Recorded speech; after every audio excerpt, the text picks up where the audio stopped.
Suzanne Collins Ford here with Bowood Partners. Today I'm going to give you another reason why you should hold on to your good quality stocks, or better yet, buy some more here. In all of my 35 years of watching the stock market every single day, I have never seen so much value in the U.S. stock market. We can get an estimate of the value of a stock from the balance sheet. Every quarter, every U.S. company that's public has to produce a balance sheet. On the balance sheet, they show the assets and the liabilities.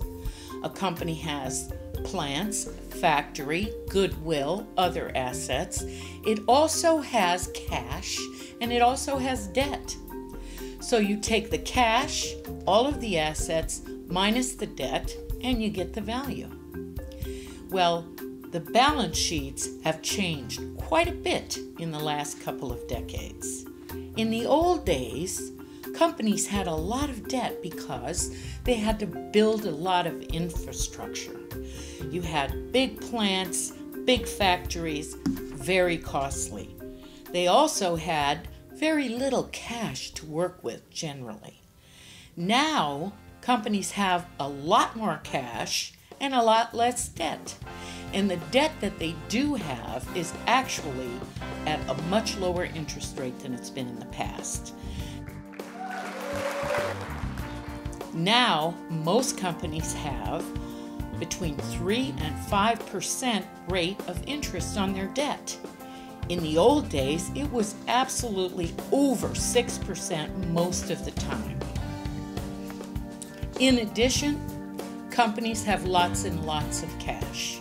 Since 2009, our cash levels on our U.S. public companies have risen 60%. It's estimated the cash levels of U.S. companies are $2 trillion now. $2 trillion. Companies are also repatriating cash that has previously been held overseas thanks to the new tax law.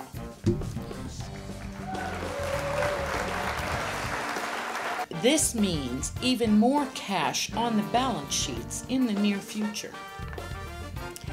In addition to U.S. companies having very rich balance sheets, U.S. common stock is becoming more scarce. In 1997, there were 7,600 stocks on the U.S. stock exchanges. Now there are 3,600, less than half the number from 1997. Some of this is a result of mergers, but the vast majority are U.S. public companies going private. Also, there are a lot fewer companies going public than there were 20 years ago. Between 1980 and 2000, an average of 330 companies went public every year. Initial public offering, IPOs. Now, between 2000 and 2018, there's an average of 110 companies going public. Yes, IPOs have been few and far between.